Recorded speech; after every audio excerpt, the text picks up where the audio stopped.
So Hudson, tell us about the economic situation in Kenya and how CBA might play into that and what you see from your perspective. Yeah, of course, the COVID situation affected the economy to a greater extent because the tourism was affected so much and quite a bit of farming because of the supply chains. And so that affected all that supply chain, tourism, transport because of the curfews and lockdowns. So that now that people are back to work, okay, our numbers are like, we have had about 100,000 cases so far and just about 1,800 deaths so far. But in terms of daily numbers, it's down to 2.6%. So which means it's below the danger zone so far in the last 1 week. And so people are back to work. But if we consider that most of our economy is run by small businesses, people who run their own small businesses and which was severely affected. So they have gone back to work so that they can try and boost the economy. But consider that our population also is 75% below 35 years. And that's young people. About 800,000 enter the market, the job market every year from university, school, and other things. So you can see that most of the people to get jobs, and these 800,000 don't get jobs, actually majority of them. So they need to create employment for them to work. So that's quite a situation that if entrepreneurship is encouraged, there have been some, very little measures to give money and help people, give some young people some menial jobs to do so that they can get by living. But mostly if people can do their own entrepreneurial work, then it is better for the country because that works better for the young people, for those who are coming out of college and such, yeah. And so you said more than half of the people coming out of university are unable to get employment. Is that correct? Yes, more than half are unable to get a direct employment in their profession that they have studied for. Apart from maybe a doctors or nurse, but even engineers, sometimes they don't get jobs. So you have to create a job or maybe be employed in something that is not your specialty. You end up doing something else. But most of them, you find, people are out of campus, maybe they are running a small business of small taxis by motorbikes and things like that, yes. Okay, so that's a pretty significant number, more than in the countries where we are, obviously. And so I'm wondering, does the government then have any programs or extra initiative to encourage entrepreneurship? We do of CBA, of course, we come down there, but we're touching only a few lives out of the hundreds of thousands.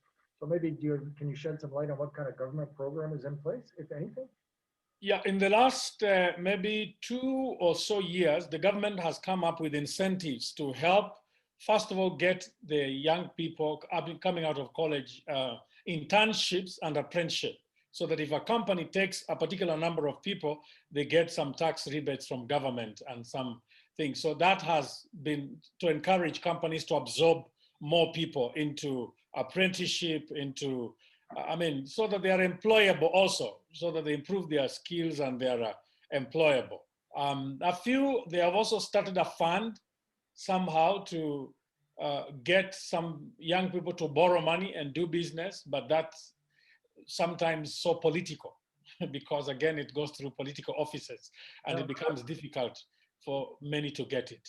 And right. It's also very little of it for that financial aid that comes out of government. So it remains other people, maybe microfinance or other people where they have to go and borrow, but the collaterals and the securities just inhibit many of them because they're not credit worth, many of them. If somebody was able to get a loan, and I know we've talked to entrepreneurs down there where they wanted to borrow money from the bank or a cooperative credit union, and were unable to get it or had to pay a higher rate, what would be the interest rate for a business loan in Kenya?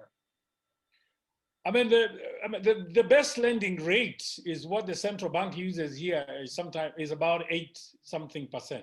So the loans can't be cheaper than that. But by the time the bank adds its own other things, it's sometimes 13%. Sometimes because our economy is so controlled by dollar, when it fluctuates, like what it has happened now, because when before COVID began, the dollar was $1 to 100 shillings. Now it's about $1 to 112. Well, the banks are a bit jittery with that. They push it even, so individual banks can even push it to 18, 19%. Oh, wow, for Yeah. a loan. Okay. So there is a role for CBA to play here in terms of financing Yes, sure. companies and not just acting as a bank as well. Yeah. Okay, Sure. I just want to, Carol, did you want to add anything? Yes, I just wanted to add that the government has also tried to encourage young people to join technical colleges where they can learn hard skills like salon businesses, maybe how to operate mechanical equipment, so that as a result from the skills they learn, they can go and set up their own businesses. However, there is need for these young people to be taught from real entrepreneurs how to actually set up these businesses and manage them so that they are able to endure for a longer time. So we have many young people learning skills, but when they come out, they're trying to set up their own businesses, but they give up on the way. So that's why CBA is critical, especially at this time. Okay, and I think our incubator program, where we're going to do more small things with seed money to test out different concepts, should go over very well. Yeah. I want to open up the floor. If anybody's got a question for Carol or Hudson or about the situation in Kenya, just go ahead and unmute your mic and speak up. Say your name and then ask the question. My name is Rob. I have maybe one question. Microfinancing is a big theme in Kenya, or not? I think it is, right? Yes, it is. Yeah. So, and these are individual people taking loans, and they take that premium that you were just discussing about.